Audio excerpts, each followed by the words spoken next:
Design and Delivery, the seventh in the SCAI online masterclass series. SCAI is dedicated to promoting the growth of the shopping center industry in our country. A vital aspect of this commitment is sharing knowledge with industry professionals, as it is a crucial responsibility we hold. Our aim is to inform industry professionals about the most effective practices from around the world. To fulfill this objective, we publish a monthly magazine called Mall Talk that delves into the best practices and strategies being employed in the industry. Additionally, SCAI arranges virtual workshops, masterclasses, and physical workshop sessions.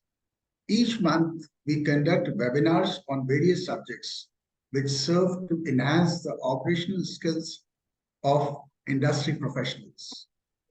We extend invitations to seasoned industry professionals who generously share their experiences and insights on operational matters. Moreover, we have introduced online masterclasses led by industry veterans, professionals who have achieved significant success in the field. These masterclasses focus on subjects that can aid industry members in improving their knowledge and day-to-day operational skills. So far, we have successfully conducted 6 online workshops.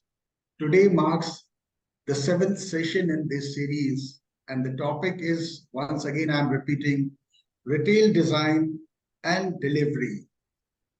What sets today's masterclass apart is that it is being led by 4 esteemed figures in the industry. So let me introduce you to our panelists who shall be conducting this workshop. Neha Khare. She is Head Retail Design and Delivery, Lakeshore India Management.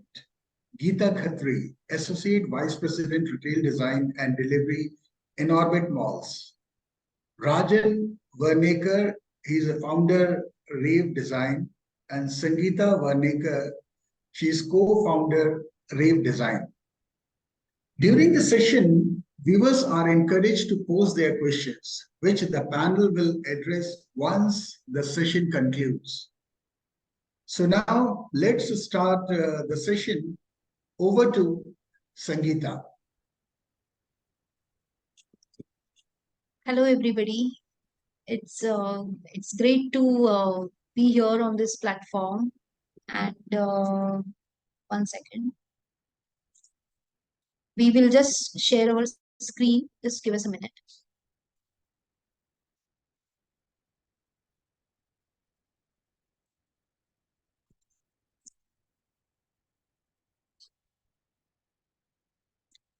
I hope the screen is visible to everybody.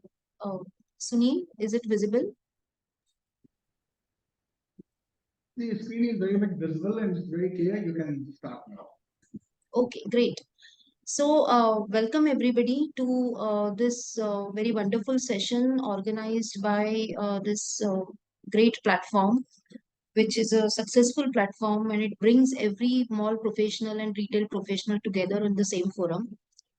So today's session, as what we know, is about retail design delivery. And this, we genuinely believe, is one of the secret behind a successful and fabulous mall.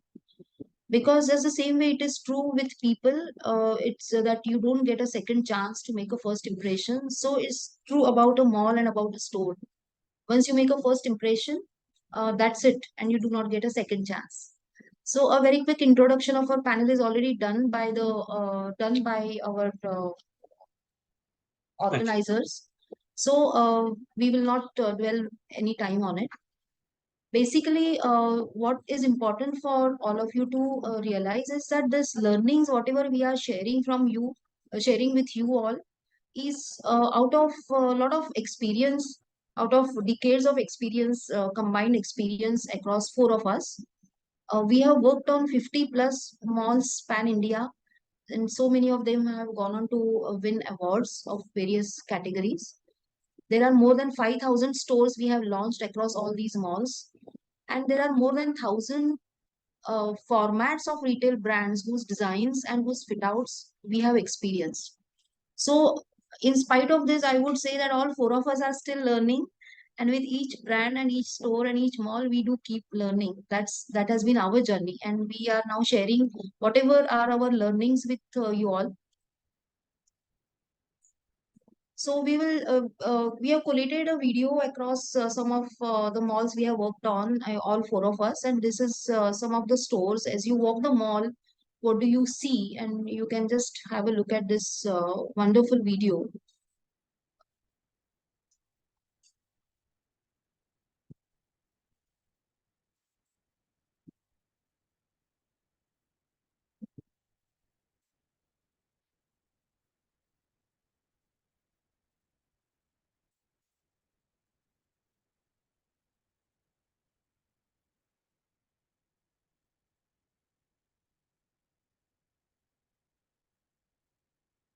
So as you can see, it's a video of newly opened stores which are done with great style and uh, right from the storefront to the store interiors to the lighting to the fixtures to the flooring.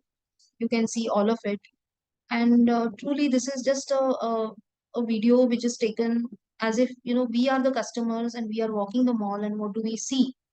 So there is a very significant point behind the video which will come across as we go further into the presentation.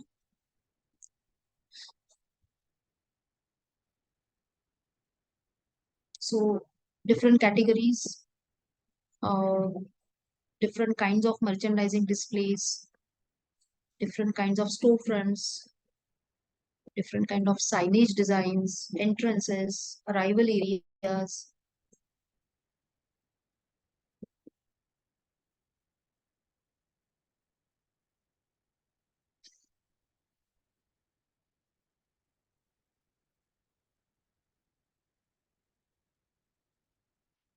restaurants and F&Bs which create their own intense design aspects and which are always become mini destinations in a shopping center, as we all know. And you can look at it from a different perspective now because there is so much that goes into creating these fabulous stores. And these fabulous stores are actually define the mall experiences. So this is the essence of our session. So now let us begin with what is the role of retail design team, and there are multiple roles. So just to emphasis right now, let's talk of two roles which are like key ones. So number one is to create, of course, fabulous stores which will create a superior mall experience and carrying forward the mall developers' design intent. Second is to help the mall and each store stand out in a very competitive environment. So we are not talking of 10 years, 15 years, back when there was the retail and the malls were not mature in our country. There were no contractors. The carpenters used to make some sketches, and there were no retail contractors as well. There were no retail designers as well. But we have walked so much ahead now, and everything is so competitive. I mean, every brand fights with the other. So this is the real picture from, I mean, you can look at it from a retailer's perspective or you can look at it from a mall's perspective. Basically, 66%, if the mall is designed in a retail efficient manner, 66% of an area of the mall actually belongs to the retailer to do their shops. So these are shops and 34% is the mall common area. So now let's see what is the reality. Is that there are for the 34% of the mall common area, the mall developer is going to take efforts and design some unique interiors. They are going to make sure that the best of materials and international architects or very reputed architects are appointed. All safety norms are fulfilled. Contractors are under strict control. Workmanship is superb. Now let's see what happens in 66%. That's the major chunk, right? So this is where retailers may come saying, this is our standard design and we will repeat the design because it's a cookie cutter design. And then the whole mall developer's intent of creating a unique design of the mall gets defeated because if all the stores are going to look exactly same like the other mall, then where is the USP of the mall? If there is a diluted look and feel, especially with tier 2, tier 3 cities, if the retailer says that, we want to have a ABC type of design and we will not spend You don't have capex for category 2 malls. Again, the mall developers' intent is defeated. If there is no control over the contractors, if they, I mean, for the common area, there could be lesser contractors, but for hundreds of stores and hundreds of contractors and 200 or 300 of subcontractors, if there is no control over what materials they are bringing to the mall, then what happens? What happens is can be quite tragic. Like you can see uh, a small fire in any of the retail store or any of the point where the shoddy materials are used or workmanship is not proper, can lead to a very big disaster. As these you can see on the screen, these are the some well-known fires which created such a devastating effect for the mall developer as well as for all the retailers. So the fire is not limited to the shop; it spreads everywhere very quickly.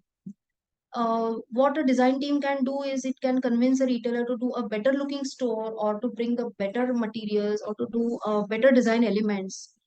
You can see it is the same retailers, but they do different kinds of stores across different malls and different locations. So this is what the team can deliver. This is one of the role. So in short, if I can put it as a summary, when we talk of a mall leasing, we say that we want to have the right brand at the right rate and at the right location. Then the mall is going to be a success vis-a-vis, the leasing and the zoning. Similarly, when designs, if it's a right design and if it's the right kind of materials and it is a good workmanship as per the latest trends, only then we can say that the store will really do justice in the language of design for the success of the mall. So that is basically the summary. Uh, is the mall when the mall is getting created and when it is getting built, this fitting out period is where the mall actually passes the baton for excellence in design and safety and quality in execution to the retailers.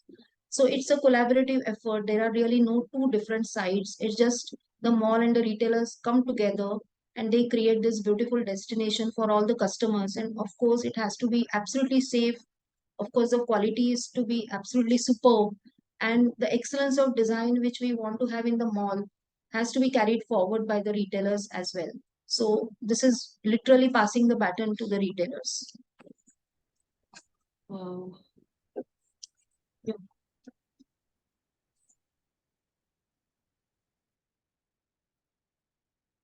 Good afternoon, everybody.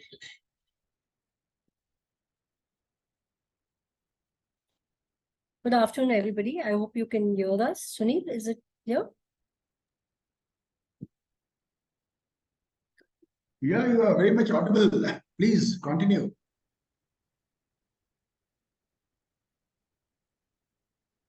Well, why this?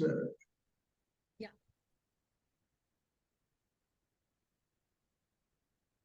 Geeta, are you facing some technical problem? Just a moment. Okay. Is it okay now? Yeah, it's okay. Please. Good afternoon, everybody. So I'll just like to sum up a little on this front.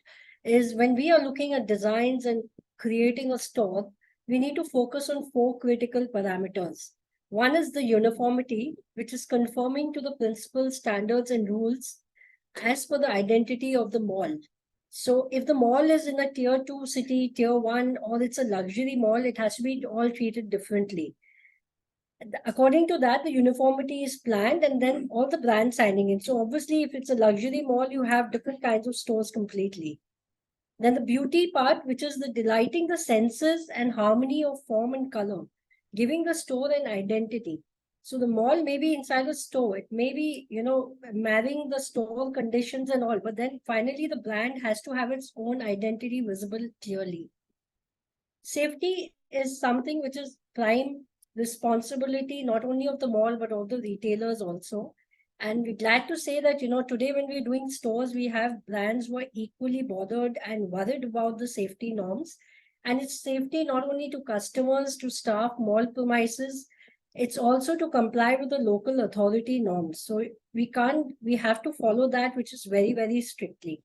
If the above is all taken care of, we have the right brands in the mall and we, make them, the locations they open in and the beauty and the uniformity they follow finally would result in efficiency, which is performing and hence financially contributing to them and to us also.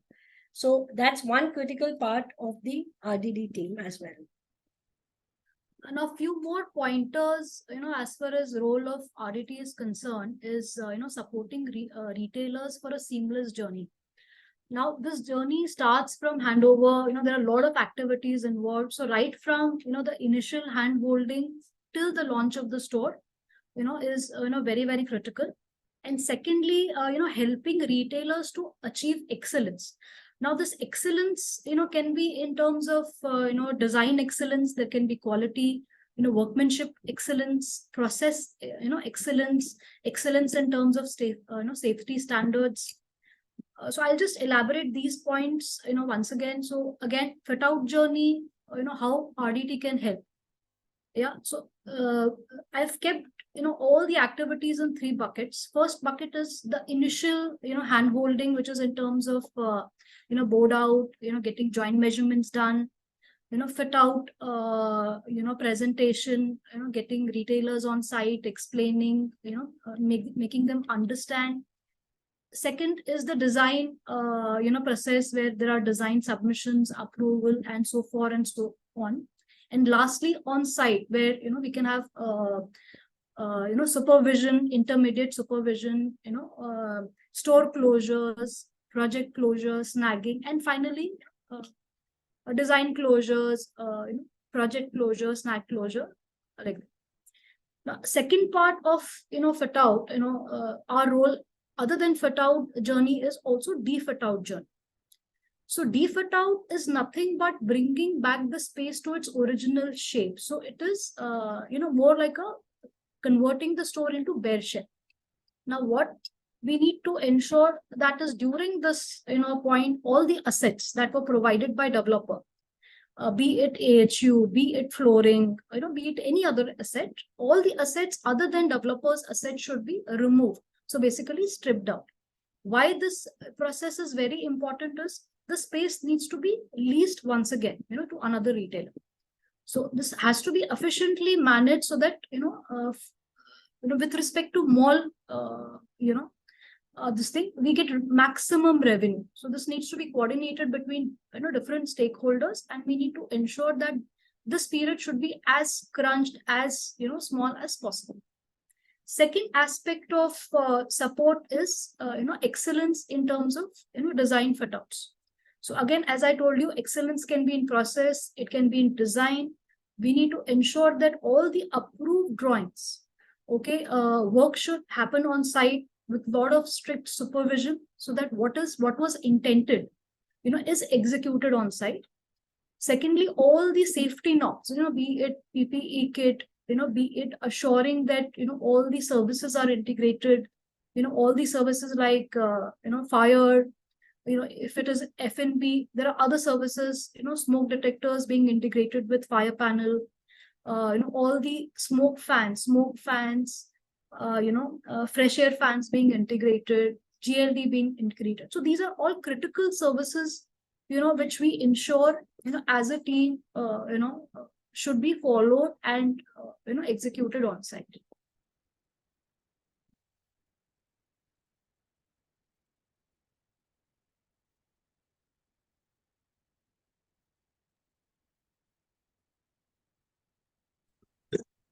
Hey, just go back.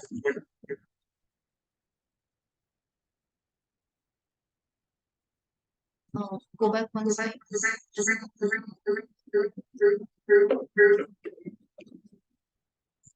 You go to the presentation. One slide. Yeah. Okay, we all want very good-looking stores, and we know that the good-looking stores are going to, attract your footfalls. So, and that is going to enhance your sales. That is, like a obvious thing. So, one of the role of RDD is to push retailers for design enhancement. So, if great-looking stores promote footfalls, then why push? So the reasons are many, like retailer has a standard design like a cookie cutter, and they want to repeat it everywhere. They don't want to take any more efforts, like change to your store, your mall. Or retail is a first timer, so he doesn't want to take efforts. or he doesn't know how to do it in a mall environment. They have come from the maybe is a first time retailer, or he has come from the high street. Then sometimes the fear is there that the capex might increase if I make it little different. Then sometimes they come late on the scene and there is a very short period for them to fit out. So they think like they might not be able to open the store. Some retailers actually don't have a designer. And there are so many other reasons which are, I don't want to quote here, but they can be quite hilarious reasons. So why would anybody listen to you? Because retailers always claim, I have 10 stores, 20 stores, 100 stores, 1,000 stores. So we know best. We know what it is. And the retailer always this single kind of argument is that we have a brand guideline and we cannot change. So in this case, we cannot give an unqualified feedback or an illogical feedback. We want it. We want to change. That can only confuse everybody, both us and them, both of them. So what happens is, firstly, it depends on who is asking for the change and who are the qualified. Secondly, there is always scope for the improvement in design, irrespective of what the retailer says. This is my design. This is standard and all. That's not true. And the third and the foremost reason you must understand and you should be proud of is if the retailer can claim this is my brand, I cannot change it. Once you're the landlord and you have a brand, like there are now like Innovits and Nexus and your Phoenixes, these are brands in themselves, and so are the 1 and 2 mall kind of companies. And you have a brand to uphold too. And what you're talking about is a tenant coming to the landlord and trying to build a store in their premises. And then they says, I'll do it as per what I want. That's not going to happen. But that doesn't mean that we have to argue, we have to fight about it. But we can sit across the table, put our thoughts across, get a kind of a buy-in in these things. And there should be a logical solution to this. So feedback, whatever we give, should be with a deep understanding of retail, because otherwise it's not going to work. Because just saying, okay, you change the facade, you change the color, anybody saying that it's not going to work. If you're going to give a feedback, you have to know why you're doing it, and you have to be qualified enough to do it. So we need to bring in the international standards too. Otherwise, what happens is you keep repeating the same things again and again and again in the same mall. Then that freshness doesn't come. You saw the video right in the beginning. So the stores are so fresh. Everything is looking new. So that newness comes only when you're following new trends and when you're pushing the retailers. You have to push them. It doesn't mean you have to just push them, but you have to also educate them. Educate them into creating something new. So that's when the freshness comes into the store, and in which means it brings freshness to the mall. And also, most importantly, you have to know when to give up, because sometimes you come to on the table and it comes to like a make or break kind of a decision. So that's not the point here. So you have to try your best, get them to understand what is your point, why you're doing it. But after that, sometimes you have to back up.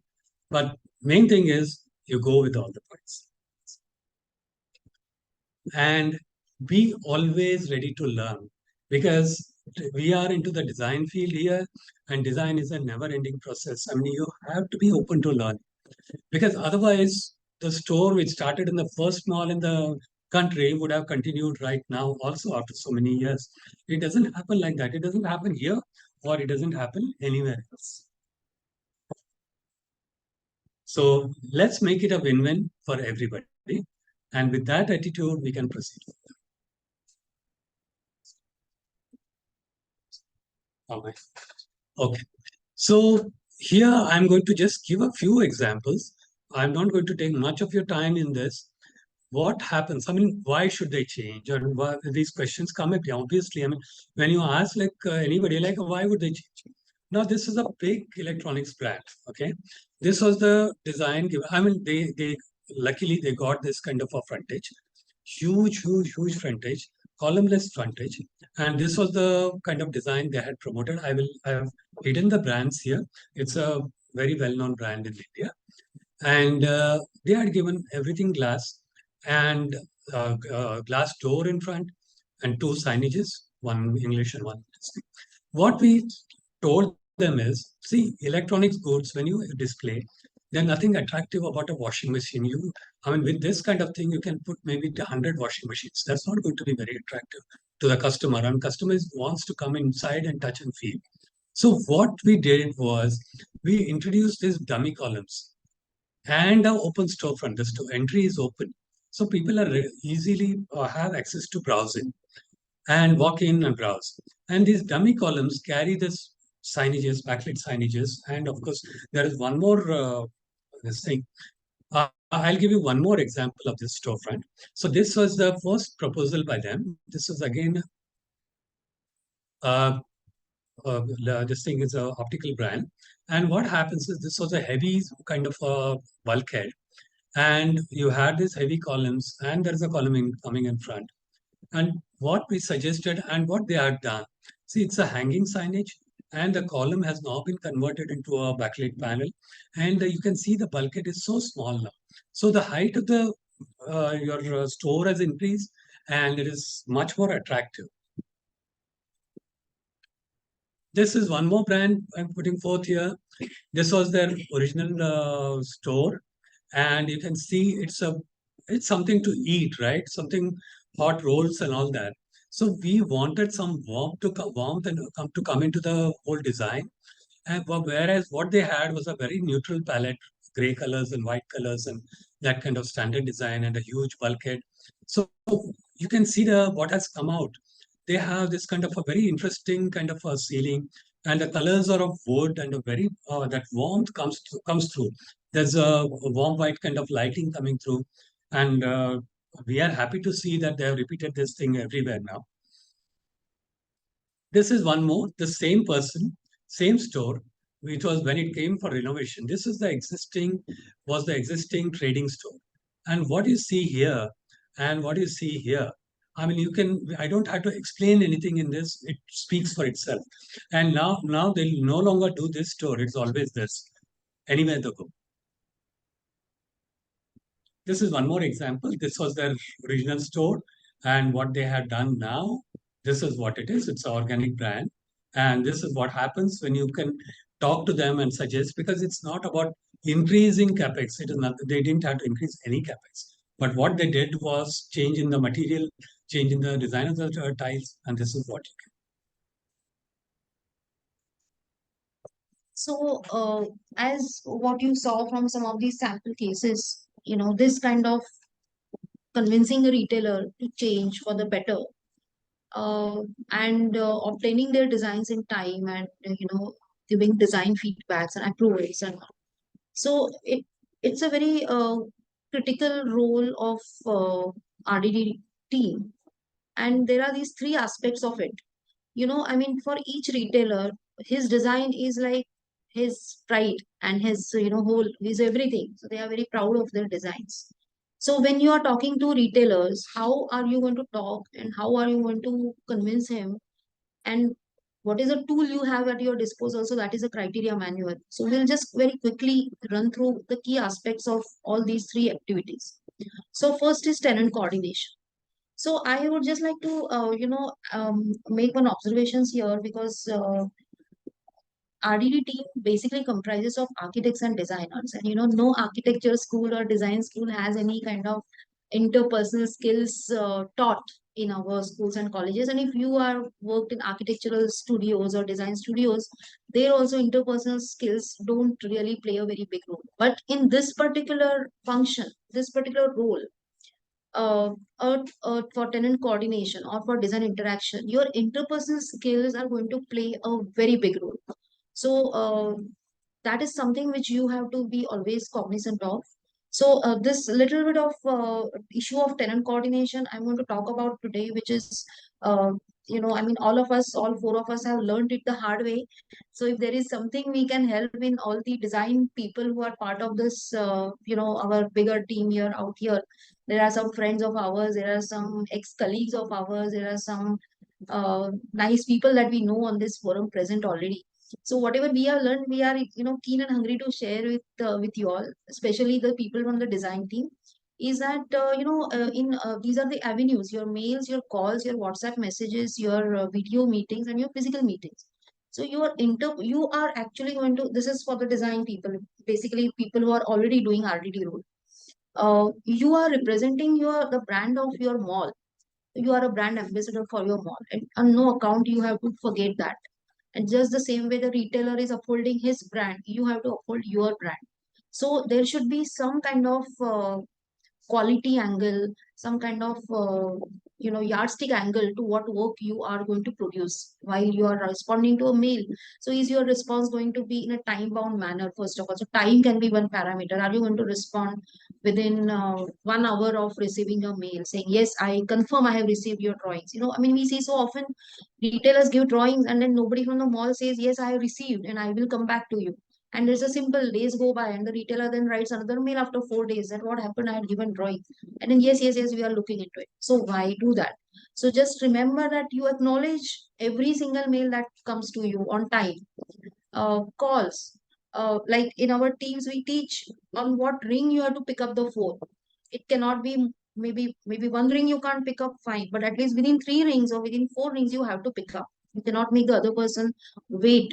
And if you're unable to take the call, what are you going to do? Are you going to send a message that I'll call you back at 3 o'clock? I'm sorry, I cannot take this call. And then remember to call that person at 3. That's how you are establishing you and the mall as a dependable team.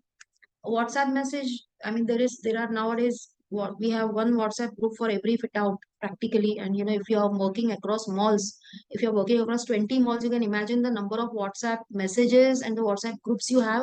So this point I will take up in the next slide. But your WhatsApp messages have to be responded to very, very quickly, and you cannot have a WhatsApp message ignored because it could be a critical message. Video meetings, I think that's something the pandemic has taught all of us. So video meetings are plenty, and those have to be minuted. So each one of us has to learn how quickly, uh, I mean, it's a basic skill, but I have seen many people do not have it. How to do a Zoom invite, and how to do a video meeting, and how to minute it and send the minutes there and then. Physical meetings, yes, of course. Uh, so all these avenues, what we talked about, uh, it happens in all these stages of a tenant coordination.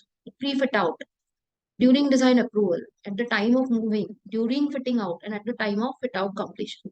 So at each stage, imagine for one store, you will have so much communication. So if you are working in a mall of, let's say, a decent size of, let's say, 100 stores, how much of the load is of interaction and timely interaction and effective interaction on a RDD person? So that's something an RDD person has to remember.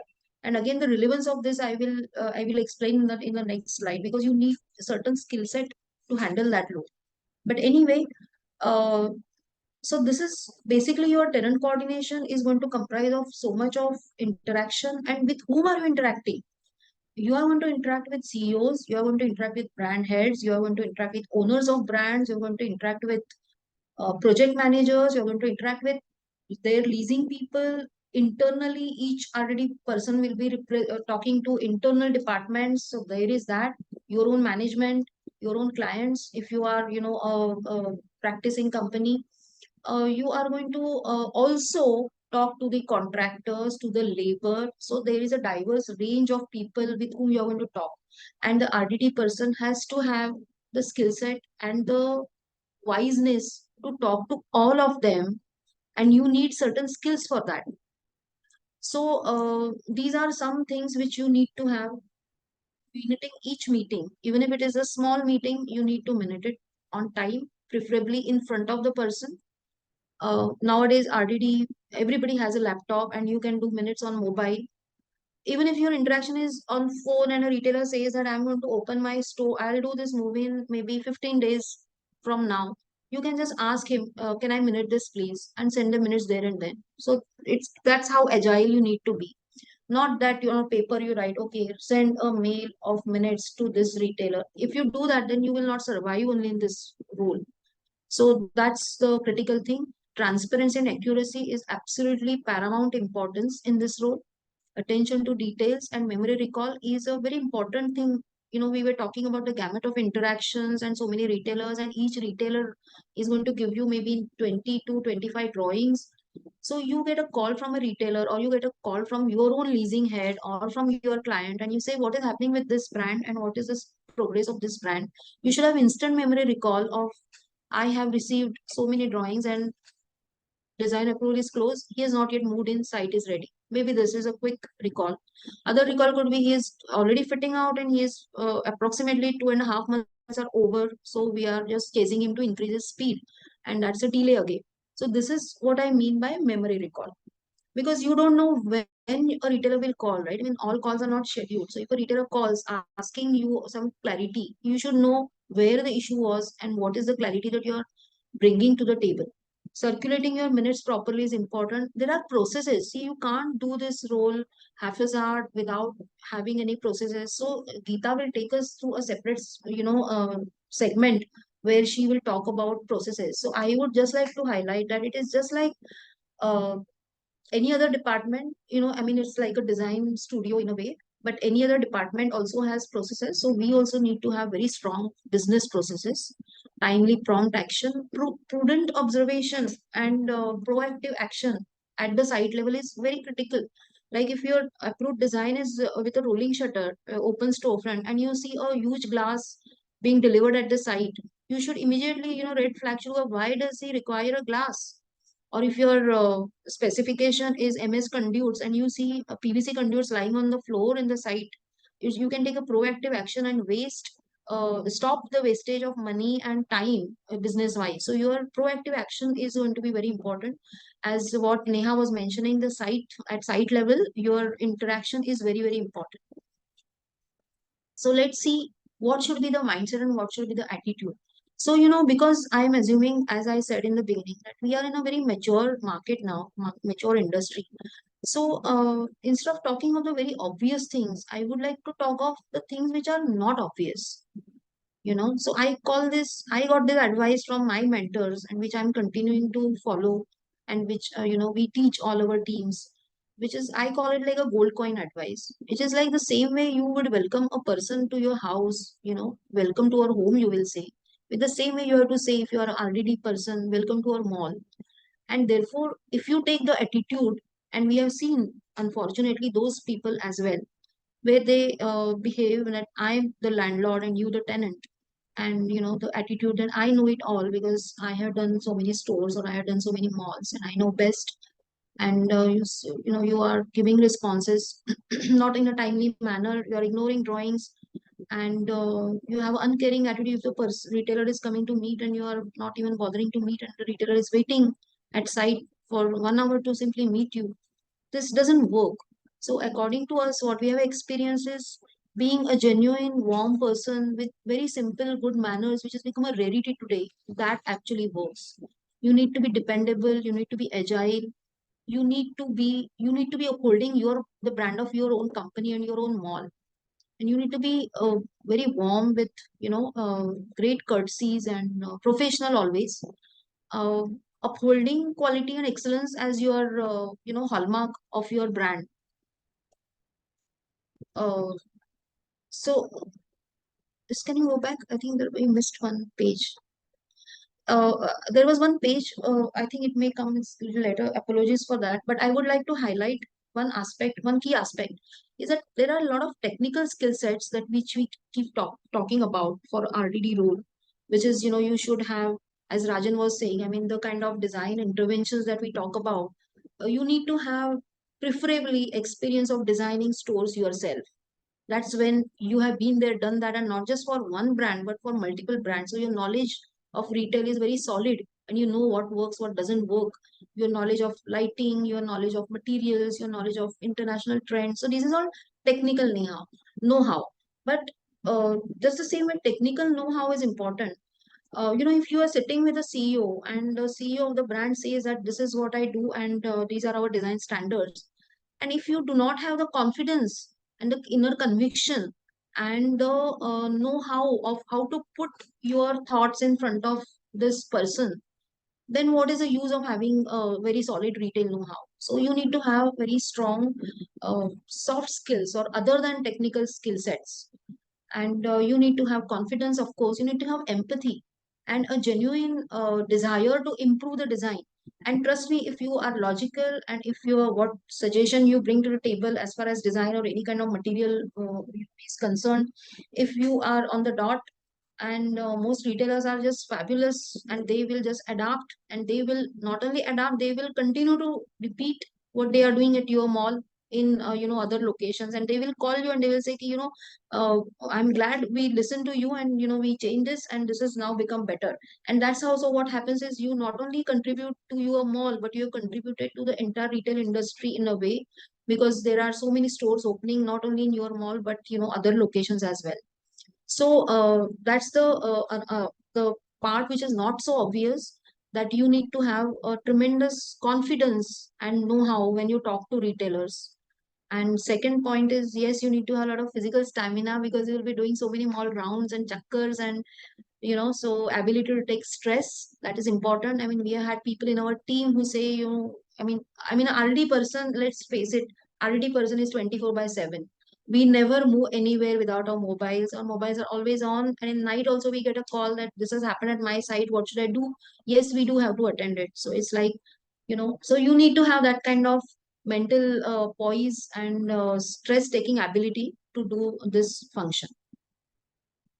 So we come to what is criteria manual. So I won't go in much depth about it. It's basically a guide for fit out. It's a semi-legal document and it gets attached to the agreement. At one time, we used to have a nicely published, printed document which we will courier or will present to the retailer, etc. But it is all soft copy now in the interest of speed. So, but the criteria document is critical. It has all the key points. It has right from the lease plans to the information of the developer, his vision, his design thoughts. And that is important because when you're talking to international brands, for them, to understand that this particular developer is so design focused is very important, because then they can learn from it, they can carry that design vision ahead. Information about leasing plans, or the plans showing the circulation of the mall are also equally important, because then the retailers know that their design team knows the circulation, they know from where the footfall will be coming, what is this prime sight line. So all these things are important, and of course the do's and don'ts about all aspects of your store. And as you saw from the sample cases that Rajan showed, at one time we used to only look at storefront and signage, but now we go deeper into, because the retailer can be somebody who has done hundreds of stores, or a retailer can be a first time retailer who has just done 2 stores in high street and is not mentally and ready to understand what works in a retail. So RDD team in such cases should be like a very good support system for this retailer to fulfill the so we have to go beyond the criteria manual for these kind of retailers, enter into his interiors as well and help him. uh, so basically this is the essence of the fit out criteria, which is your front storefront and your 4 or 5 feet inside the store. And for many brands who are like very mature, yes, if we can focus on this, we can get a great looking store.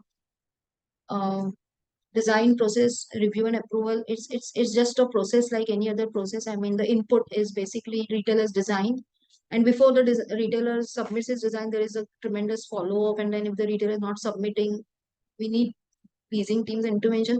I would like to point out that the strongest supporter of design in our experience has been the leasing people, the leasing teams. And just the same way we are particular about designs as RDD professionals, I have seen leasing teams taking stands to support and to say that, we want this design. We want a better design, or, we want to have a really great looking store at our mall. So they are the biggest supporters. And whenever we get stuck in any design process, we do take help and support from leasing team, and parallelly we also support them, like we sometimes issue partial design approvals so that the retailer can start the fit out and there is no business delay. So it has to be like a collaborative process, again interdepartmentally. And of course the operation teams has plays a very big role. Operations and MEP's team plays a very big role when we are doing the design approvals for MEP, as well as when the store goes ready. Because ultimately, let us just realize that this whole fit out phase is just a small tiny bit of the retailer's lifetime's journey in the mall. and the real work begins when the store is, launched. So in short, the design review and approval process, I think these two pictures will tell you exactly what I'm trying to say, that it cannot be because I want, the landlord says, because I want change the design, and the retailer says, no, I cannot change. It cannot be that. It has to be a collaborative effort, because ultimately the mall is a collaborative product between the developer and the retailers. Yeah, we already talked about it. So let's go to the next slide. So that's all. Basically, we genuinely believe the mall is but a setting for the retailer stores, and we are, as RDD professionals, along with the leasing team and the MEP team and the operations team, we are just making sure that this particular store, which is going to sit here, is going to be the best store that the retailer has done. And we ask the retailer, which is your best looking store in, so let's say, Western Zone. And if your mall is in Western Zone, then he should undoubtedly say, oh, my store in this mall is really good, you know. So that's what is our effort. And what Rajan was saying, that, a retailer, what they used to do 5 years back, 10 years back, even retailers know now that they have to keep evolving to be relevant. And that's what we just help them to become more and more and more relevant.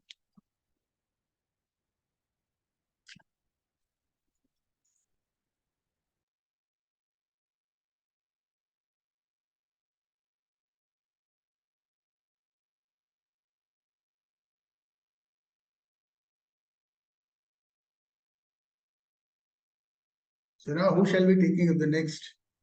Geeta. Yeah. Yeah. While we have a lot of informal processes that goes into handing over site and discussing with everybody at each stage, yet there's a lot of formal processes that need to be put into place so that everybody can follow it. And this starts with all the design inputs that we give them, revised designs.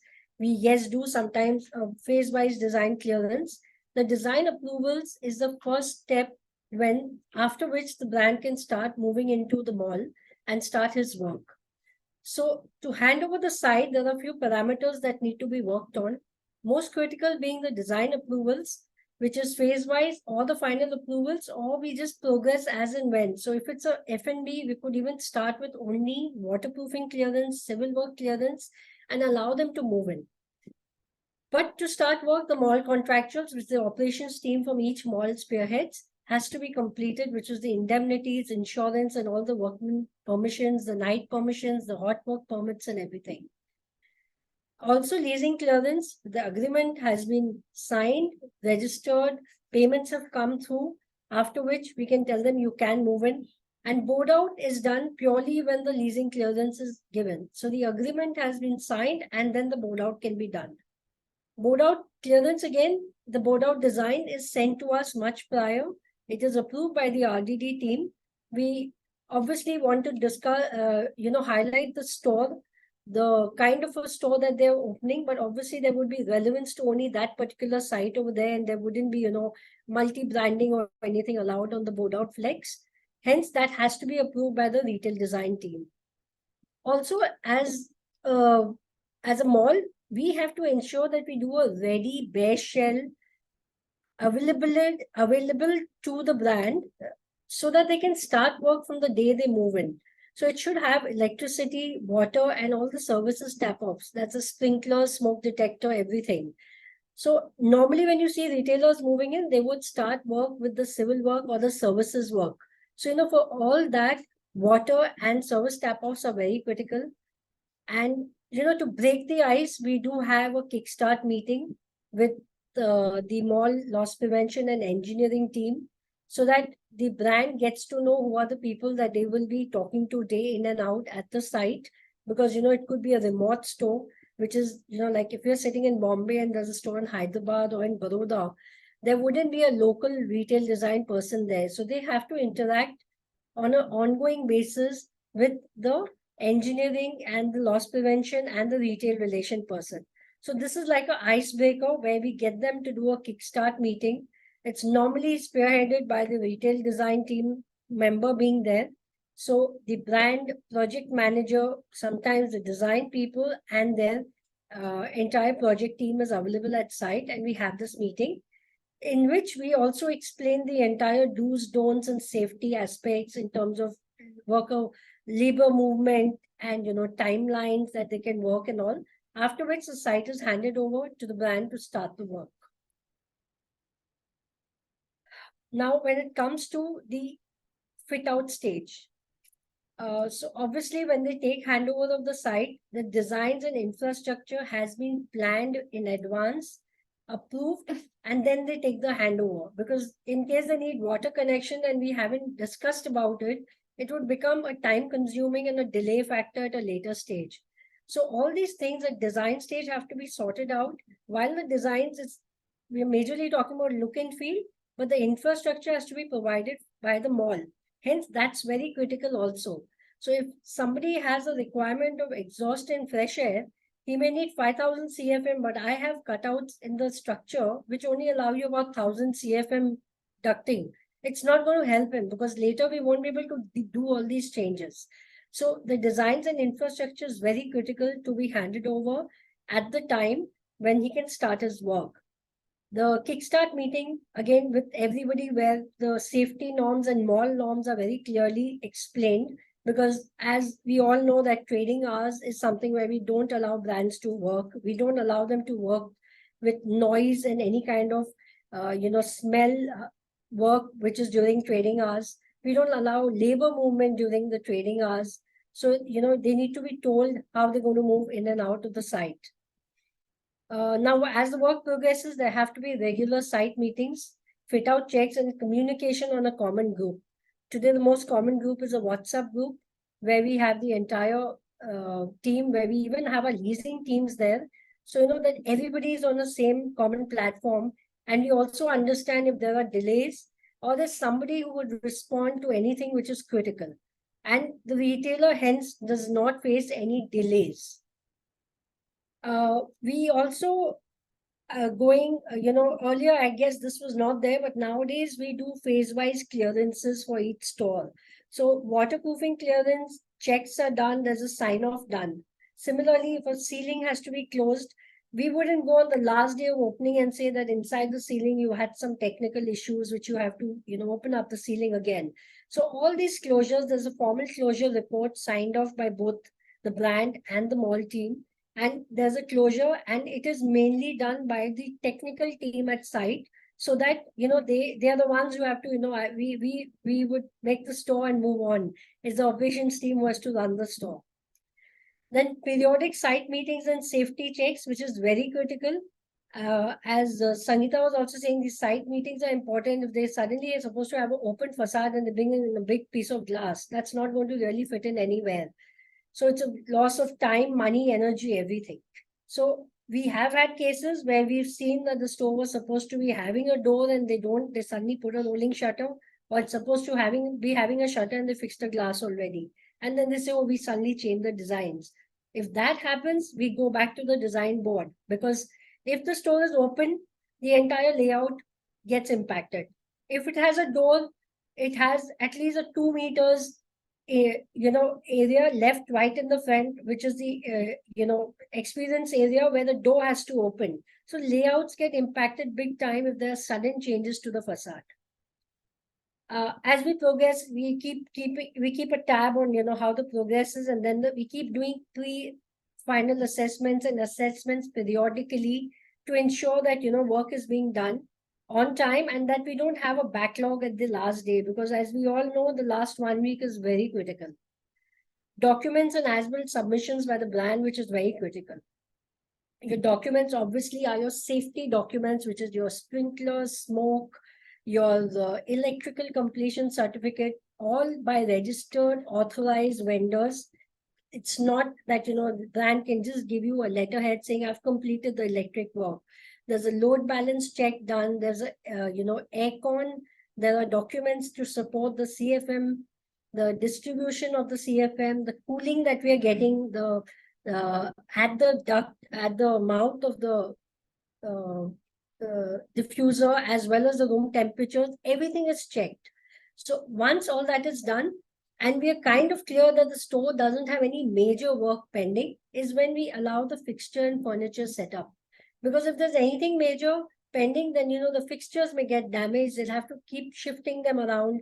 A lot of fixtures are fixed on the wall. So, if there is something that is pending, you'll have to be removing and redoing stuff. To avoid all that, we do these periodic checks, periodic meetings, and ensure things are in order.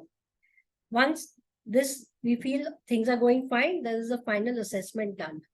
And there's a snag list completion, which is very critical and required to be completed.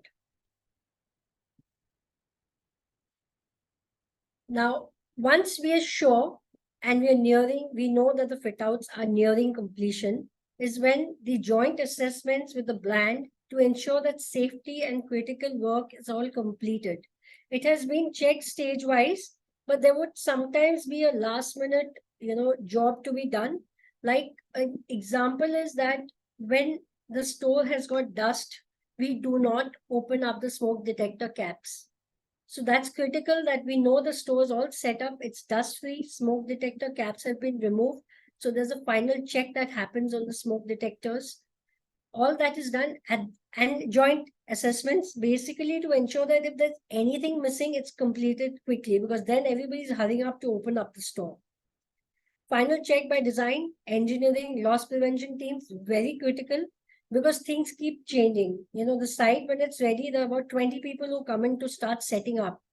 Majorly, brands have their VM teams who come in to set up. Now, VM teams are not, they're not project people. They wouldn't know. They'll just pull wires from anywhere and everywhere and start connecting backlights and all. So, these kind of things have to be ensured that, they've forgotten, probably one area they've forgotten to put up a plug point, and they have to put up a TV screen there or a backlit. So all these are checked so that, we don't have loose wires or anything which is getting closer to close to opening. Document submission, very critical. We've discussed it earlier, but it's very critical, because if the documents are not submitted, we don't go for even merchandising basically. Once that is done, the final readiness checks by operations and safety team. So while I say that RDD handles this project, but as a team and as a part of operations and the mall team, they are equally responsible to ensure that they are getting a safe and a good looking store. And if my operation team does call up and tell us that we are not happy with the look of the store, or there are some issues that later we may face problems, that's taken very critically at that stage itself. That's very important, because we move out and then we would come in only when probably renovations or something happen. So that's very important. Board out removal and facade final completion. Planned a day before, because when you shift the board out, there would be some damages on the false ceiling or on the adjoining areas that has to be taken care of. Trading would start as per the brand requirement, the date, and everyone does all this to try and achieve the LF date, which is very, very critical. And yes, there are sometimes some small petty snags which are non-critical in nature, not safety linked. We do allow a week or 10 days for completion of that. And there would be a few snags which are beyond control for a lot of us, not only just because it's a brand that we have to put down our foot and say, you have to finish it. So when Sangeeta was talking, all this was coming to my mind also, that even when they have to open the store, they also have pressure from their teams. And also it's that even we want, a brand wants to open on a Friday night, he wants to capture the weekend. So, we have to all be there trying to help him open when there's no safety and no critical check or issue, something which, a design person can see, but a customer will not be able to see. I think we need to let go of that, and then there is that, we both come one step forward and we open a good looking store and hand over to operations. Yeah. So, just to sum it all, retailer success mantra, don't put square pegs in the round holes. I mean, it looks very, very basic, but these are very important as far as the entire process is concerned. So 3 major pointers in this. First of all, right designer. The designer, the person who's designing the store, should be brand sync. Okay. Second is the right contractor team. I'll elaborate this a little later. But yes, second is the right contractor, and third is the best practices that we can follow. So innovation, in terms of material, in terms of processes, in terms of safety. So how to choose right designer? Designer should have right design, aesthetic sense. Where the store is, we should understand. So if it is on second floor, first floor, what is the mix, what are the adjacencies, where is the customer floor. So all these are very critical parameters for designing a store. Also, store design should also complement mall design. So I mean, this is prime responsibility of a designer. Also, one thing which is like very, very obvious, but in most of the cases we go wrong, is submission of complete design. This is very, very critical. Design closure, full design closure is very critical, so that even retailer management understands as to what the final product will be. RDD team will also understand on the final product, and also contractor who is working on site will understand. And if the design document is 100% complete, there are chances that there will be minimum delays, minimum issues with quality on site. So definitely this is must. And 3D. So for all the, wherever possible, we should have 3D views from the retailer, so that everyone on board understands about the final product. Getting the right contractor. So now contractors can be either general contractor, one contractor doing all kind of works, or multiple specialized contractors. Contractors should be highly qualified in terms of delivering quality, and that is something which we can understand from the track record. It is easy to check references, speak to people from people in the industry, get a reference check. So quality workmanship is definitely very important. Completing projects in timelines. Okay, again, this can be understood by understanding from people in the market.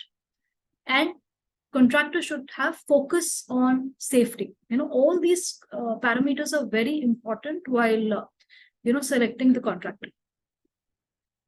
Then are the best practices. What all practices can be adopt in terms of design material. So use of durable and quality finishes, especially for the interface area. So interface areas can be storefront, where there will be a lot of footfalls. People will cross, people can touch the surface, so it should not get dirty. Okay, it should be durable, it should last for a longer time. Complete lighting design. So what are the lux levels at the entrance, what are the lux levels inside the store, color temperature of the light fixtures, type of light fixtures, and using the right design of fixtures, basically using energy efficient lights, which are LED lights, incorporating a lot of interactive interfaces like video screens and LEDs. Now, this can be done at the storefront, so that people, it is very inviting for customers. Or it can also be somewhere at crucial areas inside the store. For example, near Castle, where people spend a lot of time waiting. There can be promotions, there can be cross branding. There are many options. Now, these are different materials that can be used in fitouts. An entire gamut can be divided into floor, wall, and ceiling. Okay, so these are the probable options. We can have natural stone, or vitrified tiles, or wooden finished tiles, or wooden floor, exposed concrete. Metal can be used, but I think it should be restricted to certain area, because while walking it may wear off, and the quality will not remain same. Definitely ceramic tiles should be avoided. Vinyl tiles or sheets should be avoided. But again, there are certain cases like FECs where this is a requirement. So if it needs to be implemented, it has to be high quality, durable material that we can have. For wall paneling, that again, different options. We can have painting, POP, painted surface. We can have, a metallic wall panels with different patterns and lights, light inlays. We can have slat walls. We can have glasses, mirrors. So options are endless. If we take ceiling as a component, again, we can have painted ceiling. We can have a lot of moldings. We can have open ceiling, metallic ceiling. Nowadays, we have Barazol ceiling. We can have wooden rafters, with, there can be a lot of lights, material like tiles and, glass and mirror should be avoided on the ceiling. Instead, Barizol, ceiling is a better option. We can have fabric with, artwork and, a little light inside. So there options are, there are many, many options to play with. See, finally, best practices in energy for energy efficiency. This is, topic of the day. Everyone, is trying to ensure that, we contribute at least, certain parameters so that, we can save energy. Okay, so first pointer on this is use of LED lighting. Now, LED lights are more, energy efficient, cost efficient, with more life size. It lasts for a little longer time. We can have control lighting, which can be on automation. We can have motion sensors, we can have dimmers. So that is how we can control lights and have more energy efficiency. Recycled materials, sustainable materials, should be used wherever possible. Be it flooring, be it paneling. We can have recycled materials. So there are partition boards which use, recycled materials. Low VOC, voltaic, organic compounds. These are basically paints which emit, certain fumes which are, not environment friendly. So low VOC material products should be used. Use of demountable, which we call modular, reusable wall panels. So, it doesn't go waste. It can be used. It can be recycled, upcycled. Yeah. We can have energy efficiency also in a lot of equipments, appliances, starting with all the HVAC systems, all these splits that we are using, split units. We should have, star rated, equipments, location where the unit is, mounted, and size of the unit, all this. So this is basically design, HVAC design, should be done in such a way, so that the entire system is efficient. When we talk about F&Bs, there is fresh air, there's exhaust. So nothing should be over designed and nothing should be under designed. So design plays, very, very important role as far as, energy consumption is, concerned. Then programmable thermostats. So there can be thermostats in, HVAC units where temperature can be controlled. Also where, chill water flow can be controlled. So there are many, many equipments and devices which can overall, help in efficiency of the, systems, basically.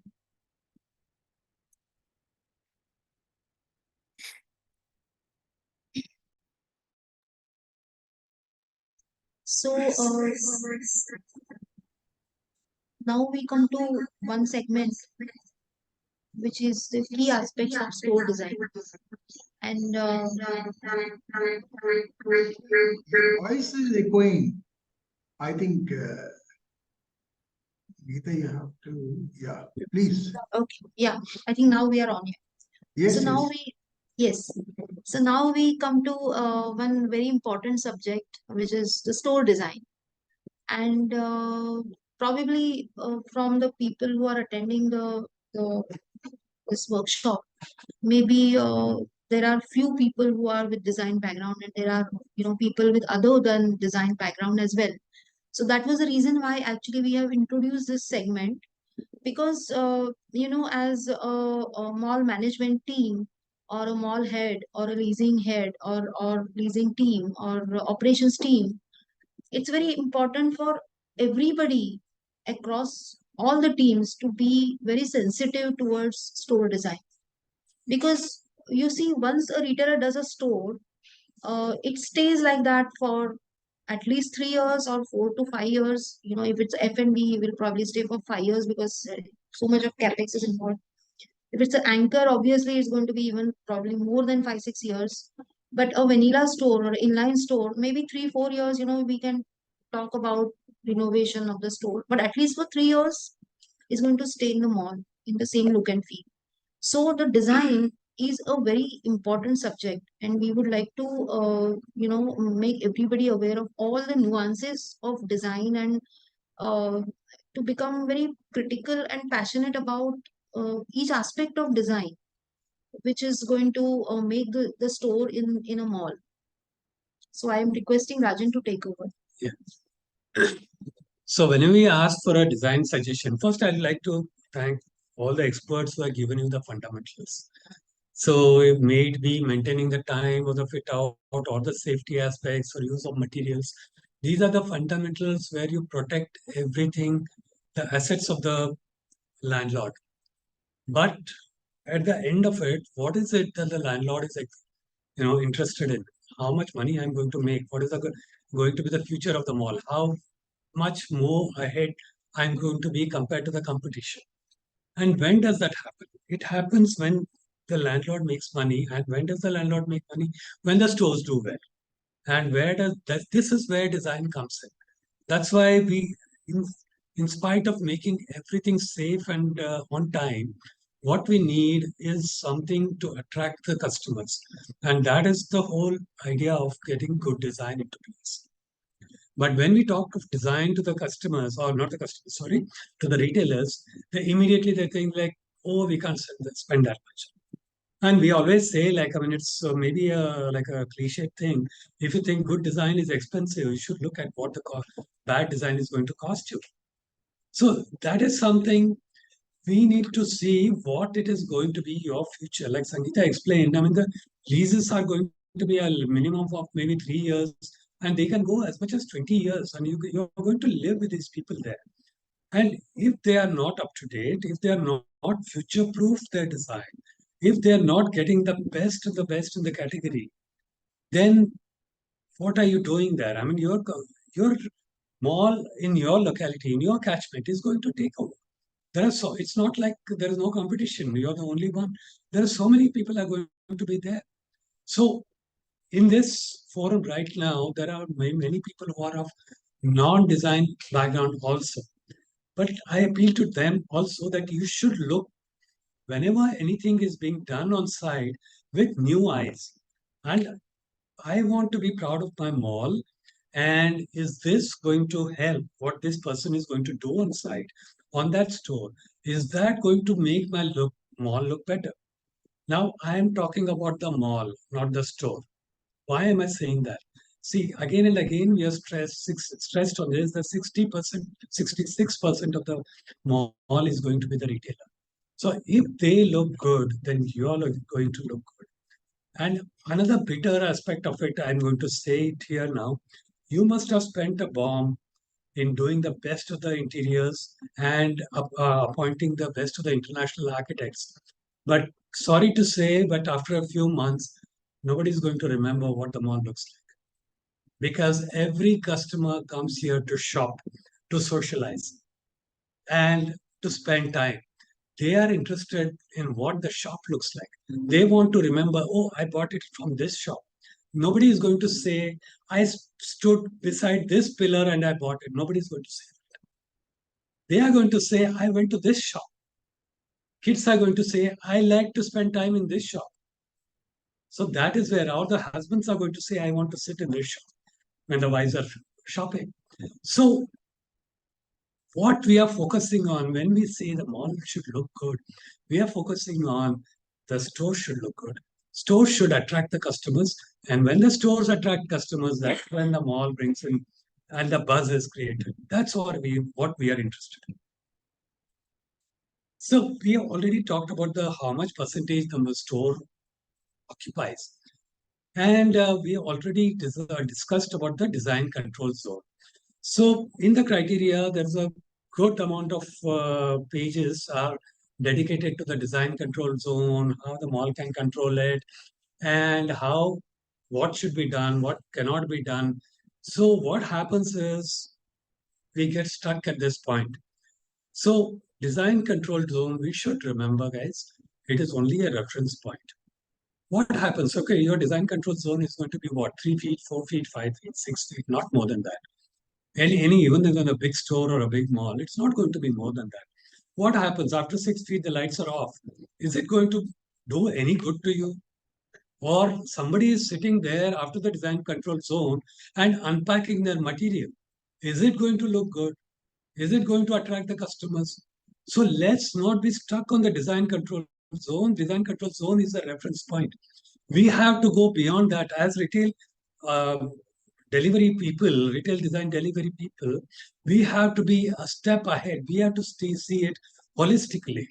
If I stand in the corridor or if I'm standing across the corridor, what do I see? I mean, it's not about the design control zone. It is about the whole store, how it looks, right? Starting from the signage to the end of the store. What is it? So every aspect of it, of the mall, of the store comes into play. Now, majorly when we talk about store, I mean, we can divide them into many more aspects. Let's say there is a storefront. I mean, every store has a storefront. There is a signage, which is a very salient feature of the storefront.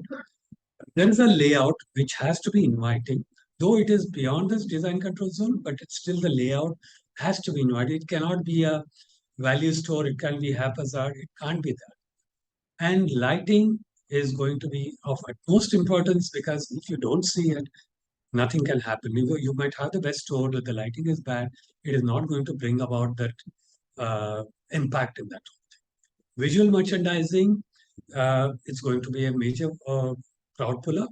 Colors and materials, Neha has spoken a lot about this materials also. And the right MEP design, I'm going to touch upon this. Also this aspect because it is also got to do with the store design.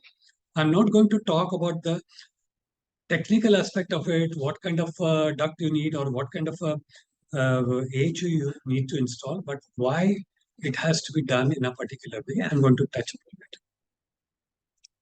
Let's come to the storefront.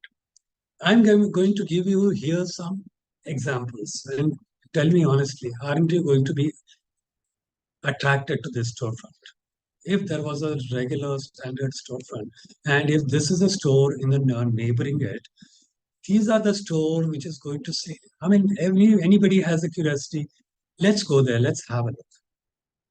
Like the first image, what I'm showing, I've taken it so for a particular reason here. There is not even a signage on that thing, but it looks attractive. I mean, the feeling inside when I see that is, let me go there. I don't you know what they sell, but I want to go there. Or you have on the right hand top, I mean, the way it is designed, the displayed, the whole layers, and what does it do? It invites your eye right to the end, and at the end of it, you have that bright red color. What it is doing is it's calling you in. Or in the third example, right at the front, you have that bright color, and that's how. But this is an example taken, which is exactly opposite of the top one. Here, the lighting in the front is dull, whereas the lighting inside is bright. This is another way where they're trying to attract your eye. So what happens here is, it's not about whether they're selling right at this point. The idea of the facade or the storefront, as we call it, is to attract. And attract not when you're in front of the store, but attract you even when you're at the end of the corridor, or if there is an atrium and you're across the atrium. This is where I want to be. That is the message it sends. This is one. I mean, I'm putting this one because this is the recent rave right now in the market. I mean, the Azort, the first one which opened in Seawoods Mall, and the facade, the way they have done it. Of course, I'm not saying that everybody should do this. Not everybody can afford to do this. I mean, they've left nothing to chance. I mean, they have gone ahead and done the entire facade. What you see is a video screen. The whole scenery keeps changing. Behind it, you have the You have the big panels of lights. These are not light backlit panels. These are actually video screens. The whole thing keeps changing. So here is something which is nobody has seen this kind of a facade in the market in India as of now. So this is what, like, if I go to that mall, I want to see it, at least go and see the facade. That is what people think. And maybe if I go to the facade, maybe I'll go to inside also. Right? So when we talk of inviting layouts, what does that mean? See, layouts can be in different ways. I mean, you can stack your clothes on the wall, you can put some floor fixtures and put them on. But if the designer spends some different thought to this, how the store layout can be a attractive element in itself. I'm not talking about each individual things what you see there, but the layout itself is such that is attractive.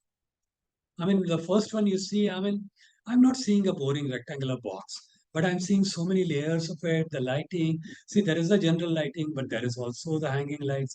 The pathways are created, and the contrast between the ceiling and the or the displays and the flooring, it's so different. In this, on the right hand side, the height is so good. They have taken advantage of that, and it's a awe-inspiring kind of a layout. It's not that you're seeing all the elements, but I want to go and discover. That's what the whole idea is.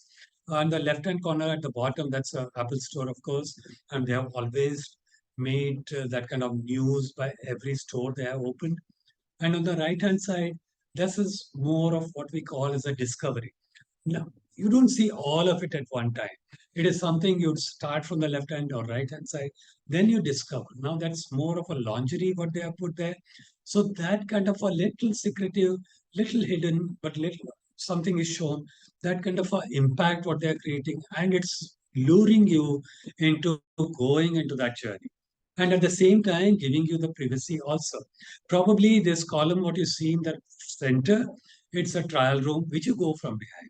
So it's not visible to the people outside in the corridor. Now, when we come to visual merchandising, that visual merchandising comes across in many places. It can be in the window, it can be in your layout, and it can be in many other places. So you see what it is. Now, here, what I'm saying is about the windows. It's only the windows. Now, in the first one, they will use these LED lights which look like neons, and on one side they use the regular mannequins. The storefront itself has been done in a very funnel shaped thing. So what is this? The trick here is, I'm calling it a trick because it looks attractive, but as you're walking on the corridor, you gradually step ahead into that thing. This is a funnel which is created, and people like are already in the store premises. And this makes it look attractive. This kind of display on one side, the LED display on one side, LED lights, sorry. And on the right side, you have the mannequins. You slowly start discovering. On the right hand side image on the top, what you see is a lot of contrasting material, but there is a lot of harmony also in that contrasting material. You have a whole portal which is white, brightly lit. With that, you have a warm colored wood. And there is a show window, but the show window just shows a video panel which is bright red in color. You can see the way they have coordinated all these things, which makes it attractive.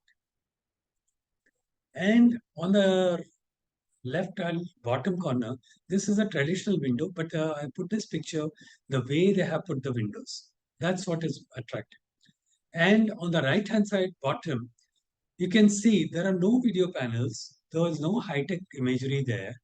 But what is there is a simple film running around the storefront, which makes it attractive. This visual merchandising, it's brilliantly done. Signage. Now, signage, I mean, no store can do without a signage. But how you do the signage, how you attract your attention to your own that own brand, that is something in the hands of the designer how they do it. On the left hand side, you see on the top that TE, that brand, what it stands for, that is comprising of the entire storefront. That's how they're done it. In the middle, you see the contrasting colors. On the right-hand side, they use a lot of textures on the bulkhead to create that interest in the signage. See, if you see that imagery, immediately you are attracted to the signage, samba. Whatever it is, then as you enter, there is a very subtle avatar of that. And if you see in this middle one at the bottom, this is a lot of festivity going on there. A lot of bright colors and the sisters written there. So that is the way they have introduced. Whereas in the Hallmark store, they use those typically that gift kind of thing, colors, pink colors. What Hallmark has all those colors in their cards and their gift items. They used it in the bulkhead and in the signages. Now we come to the ceiling. Now, when we talk to the retailers as coming from the mall side, representing the mall, what happens is we tell them, do your ceiling well. No, we put the lights. What else you want me to do? No, we don't want to spend anything on the ceiling. Let me tell you something. When you enter, ceiling is the first thing people notice. Because when you're walking, you notice the flooring, but not in its entirety because you can see only that much. But when you stand in front of the store, it is the ceiling which comes immediately hits you. And the way these people have done, you can see in the left-hand top corner, you have the ceiling with the multiple things happening and which sort of reflects the gift items what are there on the floor. On the right-hand side, Adidas has used the logo to make the ceiling. So that recall for the logo is paramount to them. And that's how they brought it in the ceiling. So it works as a ceiling, it works as their logo recall, and it works as partially as a lighting too. They brought it on. And in the left-hand bottom corner, you see ceiling is actually the slab is bare. There's no false ceiling. But being the sports kind of store, they use the basketball court here, which is reflected on the floor or the ceiling, which immediately brings to your mind the sportiness of the store. So ceilings can't be ignored and should not be ignored. If you want to spend anything, you spend first on the ceiling. Lighting. Now lighting, you cannot cut down on the lighting in any way. It has to be of good quality and it has to be thought out very, very intelligently. Because as in the retail markets, what they say is like "Jo dikhta hai, wo bikta hai." That's what it is. If you don't see it in good light, it's not going to sell. It's not going to attract people. These are some different categories of lighting I have taken. On the left-hand top, the lighting is very subtle, but it is bright. They used special fixtures for this. I'm sure they're very expensive, but you don't see the fixtures, but it is light everywhere. When you enter the store, it is like you're entering a dreamland.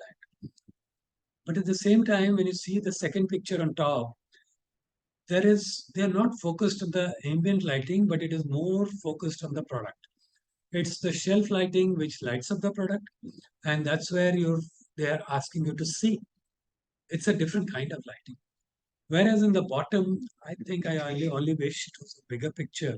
It's a bookstore in the middle, bottom one, where they've used the bright light, but these lights again are embedded in the bookshelves. So when you go to a bookstore, you want to open this to a book and read and all that. Right there and right in the shelf, the lighting has been given. On the left-hand bottom corner, it's a mix of both ambient light. You see the ceiling lights, but at the same time, they have focused more on the columns. Many times, columns become the hindrances, but here they have used it to their advantage by using that kind of lighting on the ceiling.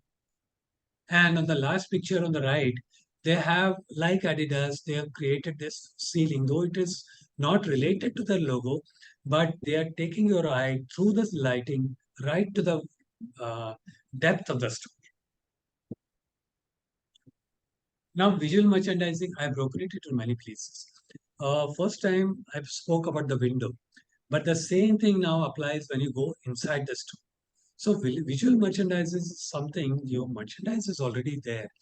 But merchandise, like you have hanging shirts, you're hanging saris, you're hanging jewelry. They themselves can't be the attractors. You need to have some kind of a visual cues in there where you need to make the store attractive, because how much of a merchandise you're going to display. So these are different ways different people have done. On the left hand side, if you see, now this is a colorful kind of a knitwear what they are selling, but they are also supporting it with the kind of colors on the walls, right? So on the middle one, they use the pastel shades to go with the makeup items. On the bottom, if you see on the left hand side, they use that mystery. That it could be lighting in the fixtures, it could be the colors, and on the right hand side, you see the colors being used. And on the extreme right, they use these kind of displays which are hanging on the wall. And so your eyes goes all over the place, seeing all part of the stores. Now, this is again, I'm coming back to the windows. I'm not going to dwell too much on this because show windows have been there since the first store opened. Whatever it is, may it be a simple kind of a mitai wala to a apparel store, everybody has show windows. This is just an example I'm giving, just how colorful, how attractive it can be made. Now, show windows are no longer show windows as we know it, or as we have known it in the last, I don't know, 100 years or something, because they have evolved, but always, they have been physical. You either keep the merchandise, you either keep the mannequin, or you make a beautiful display, you put a Diwali, Diya, or a Santa Claus, or whatever it is. It has always been a physical one with 3D elements. But it is no longer going to be that. It is the movement has already started. It is going to be more and more and more digital, and it is going to be interactive. Now, on the first slide, or first picture on the top left-hand corner, it is an interactive window. What happens is there is a circle marked in the corridor. If you go and stand there, then the model in the picture, what you see is the face is going to be yours. So you see what is happening, or if the dress is shown, you will be wearing the dress. I mean, I don't expect the men to stand in front of a lady's garments, but anyway, that's the interaction is the attraction here. And if you see on the right hand side, you can actually choose a dress. I mean, these images of the dresses are moving. So if you click on that, then suddenly that zooms in. You can see what it looks like. You like it, you go in. If you don't like it, keep it in your mind. Come next time. On the bottom side, on the right hand bottom side, you see the same dress but in different colors. You can click on that. In the left-hand side, what Swarovski has done now, on the right window, they use the actual jewelry, but on the left-hand side, it's more of a digital thing which lights up in different colors. They don't use too many colors. It's warm light to the bright light, white to warm light, that kind of stuff.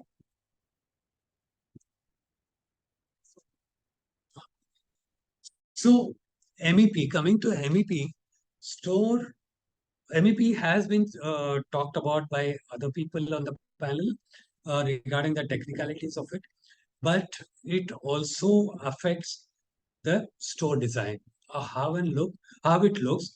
And when we talk about look, we usually talk about look and feel. So if your HVAC is not working well, if it is not cooling well, I'm not saying it should be very cold, but it should be evenly cooling. It should be properly distributed. The ducting should be, is it being seen? Or is it that the HUs are kept there? What kind of trapdoors you're using? Are they adding to the look and feel of the store? Or are they taking away from it? If it comes to the F&B units, exhaust system, is it adding to your store? Is it, if it's a let's say a restaurant, so how's the thing working? Is it making sound or is it emitting heat? Sprinklers, where many people have seen that they put the sprinklers, but it is not coordinated with the your lighting design.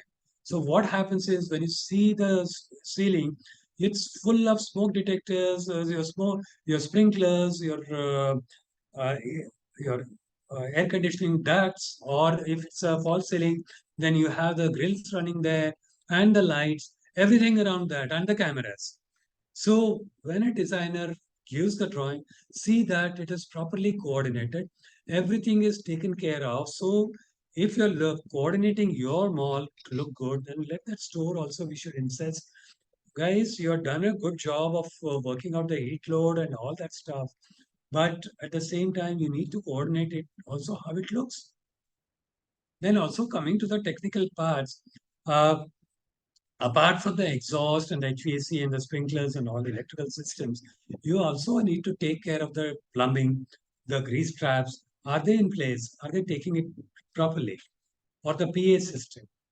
Or the also you should insist in the DCZ area, the lighting and the signage, they have to be on timers.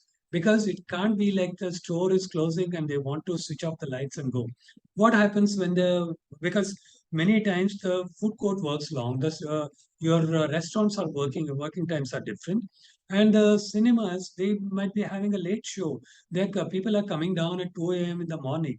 So you don't want them walking along a dark corridor. You want that store to be lit, the mall to be lit, and you also want to promote the store. So at least the DCZ area should be on the timer or in the control of the mall, so that you're still giving the people who are going home sleepy-eyed, but still getting that experience. Right?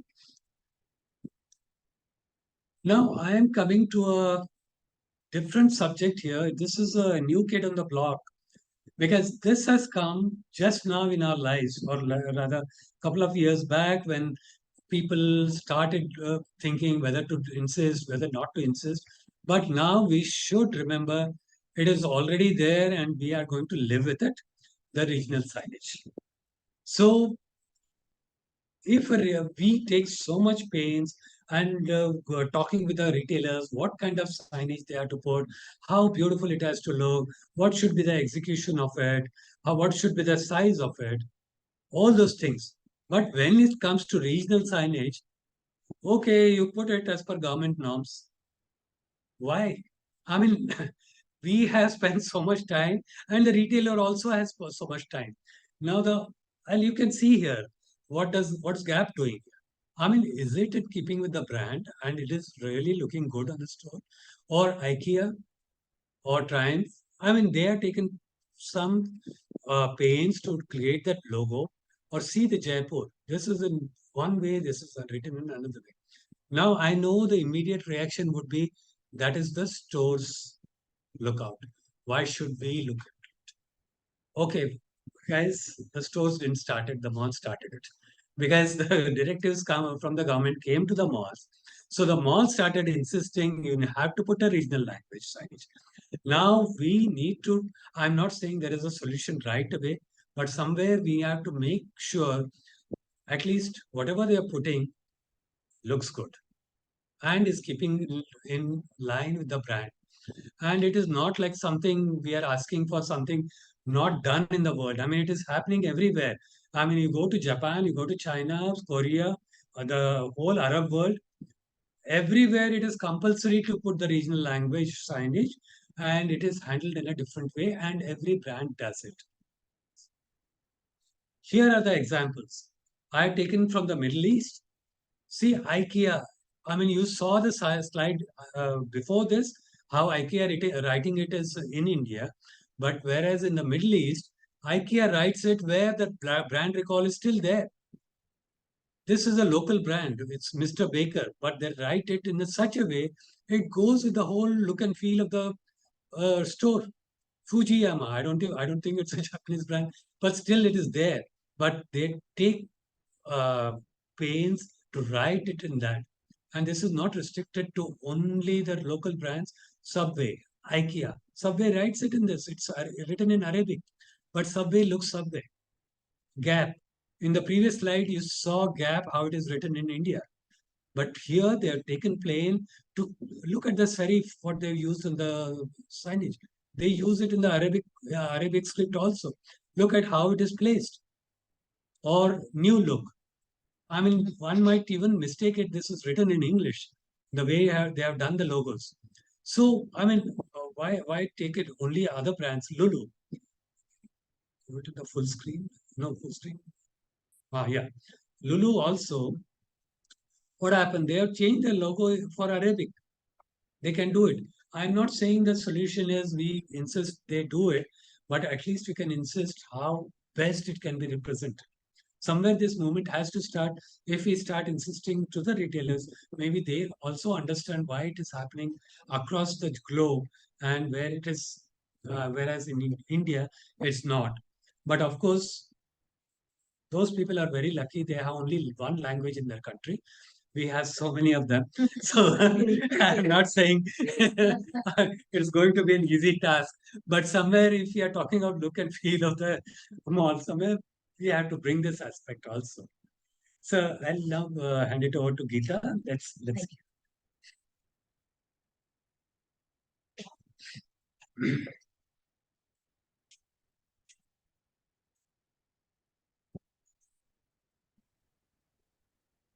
Yes, Geeta. So you are concluding this session, or something is left here? You are on mute. We just have the last two slides. Okay, fine. Please go ahead. So thank you to all my colleagues and my friends here. I think I just take 2 minutes to summarize it. So basically, retail in a mall is an elevated retail therapy. It's very different from what you would experience when you go to the high streets. So keeping everything in mind that we've spoken about in terms of the design, the look, and the feel, we think that there are 4 critical things that everything gets summarized into. One is the welcoming look with the right design and the right flow. So if you have the right design, right flow, the store looks attractive and people want to come in, and hence an attractive merchandise is the icing on the cake.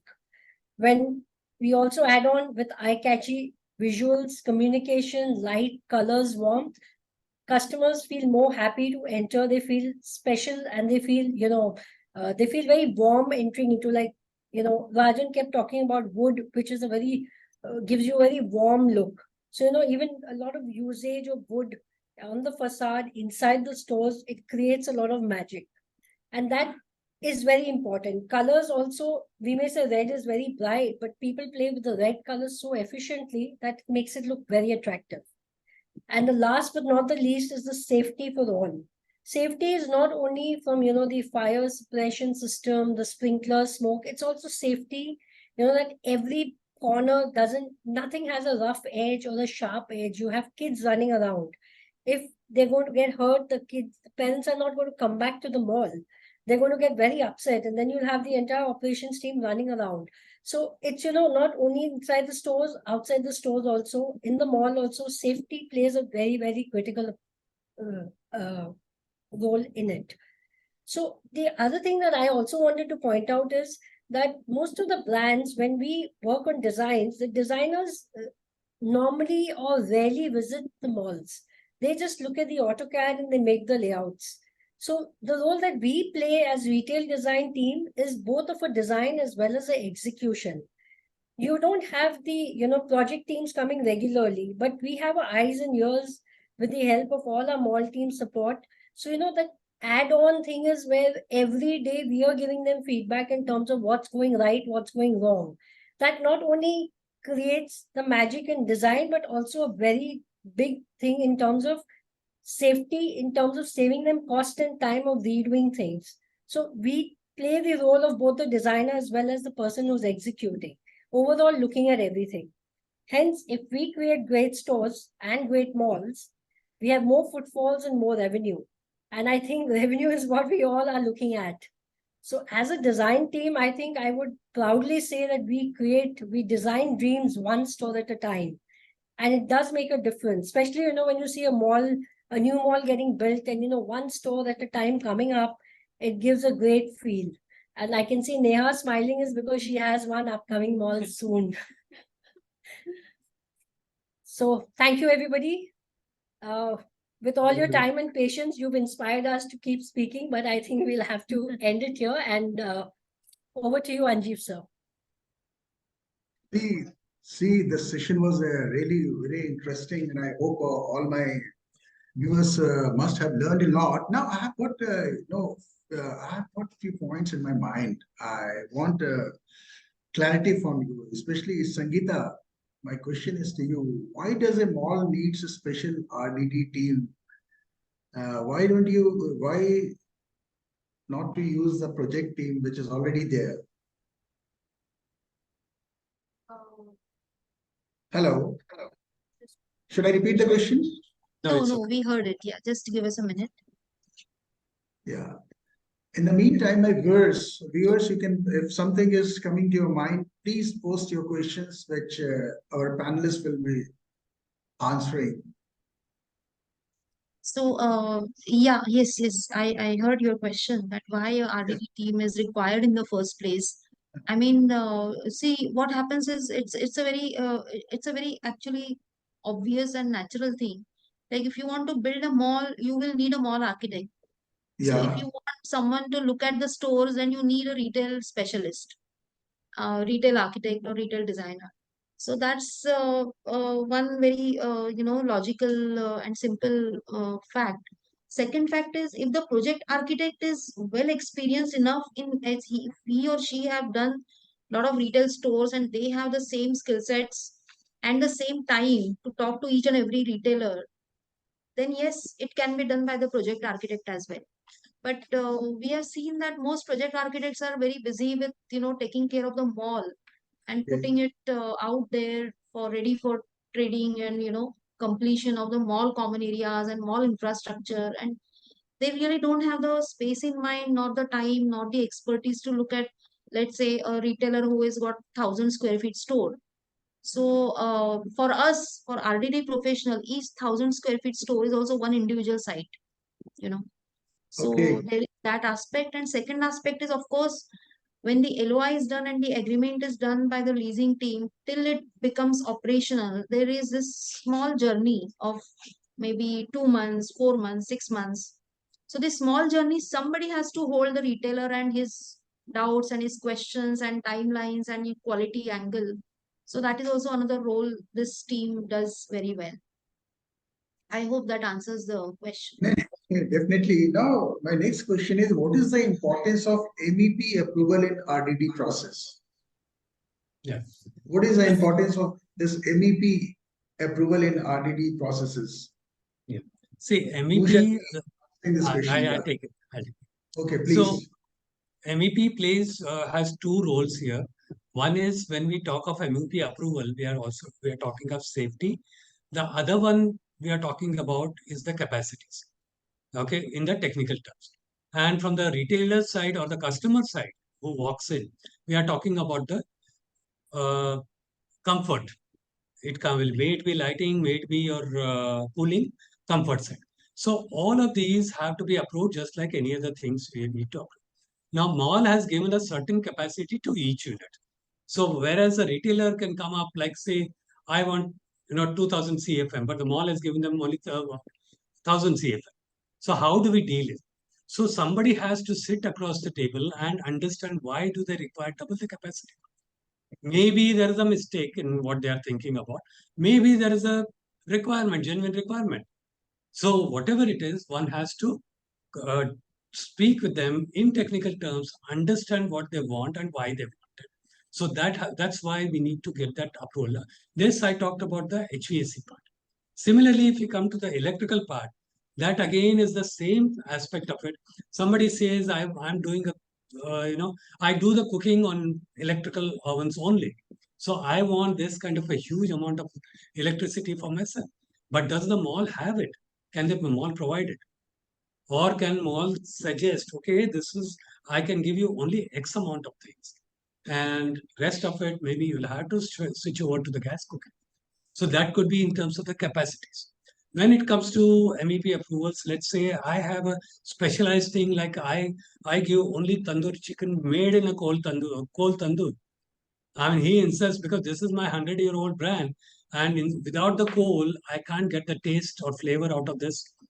But a mall, if it is equipped to handle coal, fire, and smoke, only then they can approve it. If not, most of the malls are not equipped for that. Then they can't say like, I mean, okay, you use it. We can't. Then somebody has to approve that or disapprove in this case. So we need to have these kind of things. Other thing is when people walk in, and Bombay, we are very comfortably sitting on uninterrupted power, but most of the cities in India, we have these interruptions all the time. So you need to have lights on emergency mode and backups and all that thing. Somebody has to insist, okay, at least you have this much on backup. If a supermarket comes, what do I do with the freezers? I mean, I can't keep the freezers going off every hour. And somebody has to say, like, okay, I'll give you this much of DG backup. Your product is safe. And your customers who have already walked in the store, they have enough light to finish the job and get out. So somebody has to approve all of this. And there is a safety involved also when it comes to the fire, the sprinklers, the PA system, the CCTVs. So all these have to be as per the mall law. I think that's how I think that covers it. What does this team do after the mall is launched? What is their role after the launching of once the mall is launched? Mute. Who will be taking this question? Who is taking this question? So I'll take this question. Yeah, please. So, every mall has their own design team, which is mainly consisting of architects and, engineering team and all. So interior designing teams are not really there in that group. That's one. Second, once the mall opens, you definitely have churns and renovations that also come up. Each retailer, and even, they want to make some basic changes also. You wouldn't have the mall design team who's centralized, handling 8 malls, sitting at the head office, getting into this day-to-day operations. And then also getting into basic design norms, which an interior designer could look at probably. There's an upkeep also again, which has to be continuously, done at the mall. So, store is 2 months, 3 months old. They start looking dull sometimes, the color. You have F&B, which needs regular upkeep. All that is happening. So the team is required. And today's scenario where the mall business is really expanding, every company that would have signed up 5 malls, and they would again have a whole set of 300 400 stores opening in each mall. So this team, I think, has regular work. It's ongoing. It's never a dull moment.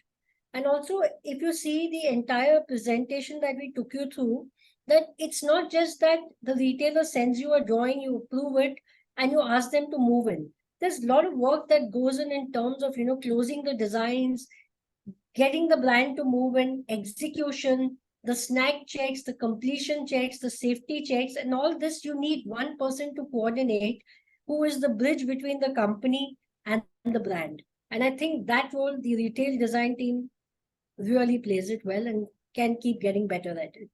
Thank you. Okay, that's great. Achha, Neha, does a trading mall also need such a team? Yeah, so I mean, this question is similar to what Geeta has taken, but I'll just elaborate a little more.